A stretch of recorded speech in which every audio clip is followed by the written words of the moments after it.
Hi guys, ಎಲ್ಲರಿಗೂ ಕೂಡ welcome back ಅಂತಾನೆ ಹೇಳ್ಬೋದು. ಈಗ ಡೈರೆಕ್ಟ್ ಆಗಿ ವಿಷಯಕ್ಕೆ ಬರೋಣ. ನಮ್ಮ ಬಿಗ್ ಬಾಸ್ ಕನ್ನಡ ಸೀಸನ್ 12ರ 7ನೇ ವಾರವು ಕೂಡ ಕಂಪ್ಲೀಟ್ ಆಗಿ ಮುಕ್ತಾಯಗೊಂಡಿದೆ. ಒಟ್ಟಾರೆಯಾಗಿ 8 ಜನ ನಾಮಿನೇಟ್ ಕೂಡ ಆಗಿದ್ದರು ಅಂತಾನೆ ಹೇಳ್ಬೋದು. ಅದರ ಜೊತೆಗೆ ಬಿಗ್ ಬಾಸ್ ಮನೆಯ ಹೊಸ ಕ್ಯಾಪ್ಟನ್ ಆಗಿ ನಮ್ಮ ಮ್ಯೂಟೆಂಟ್ ರವರು ಕೂಡ ಆಯ್ಕೆಯಾಗಿದ್ದಾರೆ.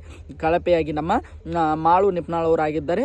ಉತ್ತಮವಾಗಿ ನಮ್ಮ ಅಶ್ವಿನಿ ಗೌಡ ಅವರು ಈ ವಾರದಲ್ಲಿ ಎಲ್ಲರಿಂದ ಒಂದು ಉತ್ತಮ ಪದಕವನ್ನು ಕೂಡ ಪಡೆದುಕೊಂಡಿದ್ದಾರೆ. ಈಗ ಡೈರೆಕ್ಟ್ ಆಗಿ ವಿಷಯಕ್ಕೆ ಬರೋಣ. ಈ ವಾರದ ಕಿಚ್ಚನ ಚಪ್ಪಾಳೆ ಯಾರಿಗೆ ನಮ್ಮ ಕಿಚ್ಚ ಬಾಸ್ ಕೊಡ್ಬೋದು ಅನ್ನೋಂಥ ಮಾಹಿತಿಯನ್ನು ಈ ಒಂದು ವಿಡಿಯೋದಲ್ಲಿ ನಿಮಗೆ ತಿಳಿಸ್ಕೊಡ್ತಾ ಹೋಗ್ತೇನೆ. ಅದರ ಜೊತೆಗೆ ನನ್ನ ಪ್ರಕಾರ ಈ ವಾರದ ಕಿಚ್ಚನ ಚಪ್ಪಾಳೆ ಯಾರಿಗೆ ಹೋಗಬೇಕು ಅನ್ನೋಂಥ ಮಾಹಿತಿಯನ್ನು ಈ ಒಂದು ವಿಡಿಯೋದಲ್ಲಿ ತಿಳಿಸ್ಕೊಡ್ತಾ ಹೋಗ್ತೇನೆ. ಅದಕ್ಕೋಸ್ಕರ ನೀವನ್ನು ನಮ್ಮ ಚಾನಲ್ಗೆ ಸಬ್ಸ್ಕ್ರೈಬ್ ಮಾಡ್ಕೊಂಡಿಲ್ಲ ಅಂದರೆ ಎಲ್ಲರೂ ಕೂಡ ಚಾನಲ್ಗೆ ದಯವಿಟ್ಟು ಸಬ್ಸ್ಕ್ರೈಬ್ ಮಾಡಿಕೊಂಡು ಸಪೋರ್ಟ್ ಮಾಡೋದನ್ನು ಯಾವುದೇ ಕಾರಣಕ್ಕೂ ಮರೀಲಿಕ್ಕೆ ಹೋಗಬೇಡಿ. ಬನ್ನಿ ವಿಡಿಯೋನ ಶುರು ಮಾಡೋಣ.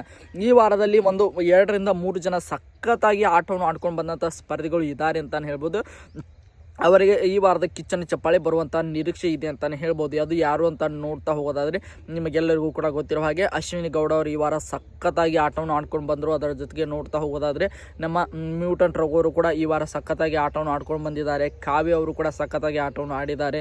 ಅದರ ಜೊತೆಗೆ ನೋಡ್ತಾ ಹೋಗೋದಾದರೆ ಧನುಷ್ ಗೌಡ, ಗಿಲ್ಲಿ, ಈ 5 ಜನರು ಕೂಡ ಈ ವಾರದಲ್ಲಿ ಸಖತ್ತಾಗಿ ಆಟವನ್ನು ಆಡ್ಕೊಂಡು ಬಂದಂಥ ಸ್ಪರ್ಧಿಗಳು ಇದ್ದಾರೆ ಅಂತಲೇ ಹೇಳ್ಬೋದು. ಆದರೆ ಈ ವಾರದಲ್ಲಿ ಈ ಕಿಚ್ಚನ ಚಪ್ಪಾಳೆ ನನ್ನ ಪ್ರಕಾರ ಯಾರಿಗೆ ಹೋಗ್ಬೋದು ಅಂತ ನೋಡ್ತಾ ಹೋಗೋದಾದರೆ ಅದು ಬೇರೆ ಯಾರು ಅಲ್ಲ, ಈ ವಾರದ ಉತ್ತಮ ಪದಕವನ್ನು ಪಡೆದುಕೊಂಡಂತ ನಮ್ಮ ಅಶ್ವಿನಿ ಗೌಡ ಅಂತಾನೆ ಹೇಳ್ಬೋದು. ಅಶ್ವಿನಿ ಗೌಡ ಅವರಿಗೆ ಪರ್ಸನಲಿ ಈ ವಾರ ಕಿಚ್ಚನ ಚಪ್ಪಾಳೆ ಹೋಗುವಂತಹ ಸಾಧ್ಯತೆ ಕಾಣ್ತಾ ಇದೆ. ಅದು ಯಾಕೆ ಅಂತ ನೋಡ್ತಾ ಹೋಗೋಣ. ಮೊದಲನೇದಾಗಿ ಈ ವಾರದಲ್ಲಿ 2 ತಂಡವಾಗಿ ನಮ್ಮ ಬಿಗ್ ಬಾಸ್ ಮಾಡಿದರು. ಅದು ಕೂಡ ನಮ್ಮ ಮಾಳು ನಿಪ್ನಾಳ್ ಅವರ ನೇತೃತ್ವದಲ್ಲಿ ಅಂತಲೇ ಹೇಳ್ಬೋದು. ಒಂದು ನಾಮಿನೇಟೆಡ್ ತಂಡ, ಅದರ ಜೊತೆಗೆ ಒಂದು ಸೇಫ್ ತಂಡ ಅಂತಲೇ ಹೇಳ್ಬೋದು. ನಮ್ಮ ಮಾಳು ನಿಪ್ನಾಳ್ ಅವರು 6 ಜನರನ್ನು ನಾಮಿನೇಟೆಡ್ ಮಾಡಿದರು. ಅವರು ನಾಮಿನೇಟೆಡ್ ತಂಡಕ್ಕೆ ಸೇರಿದ್ರು. ಇನ್ನು ಉಳಿದಿರುವಂಥ ಸ್ಪರ್ಧಿಗಳು ಸೇಫ್ ತಂಡದಲ್ಲಿ ಇದ್ದರು ಅಂತಲೇ ಹೇಳ್ಬೋದು. ಅದಾದ ನಂತರ ಮೊದಲನೇ ಟಾಸ್ಕನ್ನು ಕೂಡ ಕೊಡ್ತಾರೆ. ಆ ಮೊದಲನೇ ಟಾಸ್ಕ್ನಲ್ಲಿ ನಮ್ಮ ನಾಮಿನೇಟೆಡ್ ತಂಡ ಗೆಲ್ತದೆ. ಅದರ ಜೊತೆಗೆ 2ನೇ ಟಾಸ್ಕನ್ನು ಕೂಡ ಕೊಡ್ತಾರೆ. ಅಲ್ಲಿ ಕೂಡ ನಾಮಿನೇಟೆಡ್ ತಂಡ ಗೆಲ್ತದೆ. ಈ ಒಂದು 2 ತಂಡ ಗೆಲ್ಲುವಲ್ಲಿ ಪ್ರಮುಖ ಪಾತ್ರ ವಹಿಸಿದಂಥ ಸ್ಪರ್ಧೆ ಯಾರಪ್ಪ ಅಂದರೆ ಅದು ನಮ್ಮ ಅಶ್ವಿನಿ ಗೌಡ ಅಂತಾನೆ ಹೇಳ್ಬೋದು. ಯಾಕೆಂದರೆ ಅವರೇ ಮೇನ್ ಲೀಡ್ ಆಗಿ ತೆಗೆದುಕೊಂಡು ಅದರ ಜೊತೆಗೆ ಟಾಸ್ಕ್ಗಳಲ್ಲೂ ಕೂಡ ಸಖತ್ತಾಗಿ ಈ ವಾರ ಪ್ರದರ್ಶನವನ್ನು ನಮ್ಮ ಅಶ್ವಿನಿ ಗೌಡ ಅವರು ನೀಡಿದರು ಅಂತಾನೆ ಹೇಳ್ಬೋದು. ಅದಾದ ನಂತರ ಒಬ್ಬರನ್ನು ಸೇವ್ ಮಾಡಿ ಬೇರೆ ತಂಡಕ್ಕೆ ಕಳಿಸುವಂಥ ಸಂದರ್ಭದಲ್ಲಿ, ಅದರ ಜೊತೆಗೆ ಅಲ್ಲಿಂದ ಸೇವ್ ಇದ್ದಂಥ ತಂಡದಿಂದ ನಾಮಿನೇಟೆಡ್ ತಂಡಕ್ಕೆ ಅವರನ್ನು ಕರೆಸಿಕೊಂಡ ಸಂದರ್ಭದಲ್ಲಿ ಅವರು ತೆಗೆದುಕೊಂಡಂತಹ ಡಿಸಿಷನ್ಗಳು ಕೂಡ ಪಕ್ಕಾ ಇದ್ವು ಅಂತಲೇ ಹೇಳ್ಬೋದು.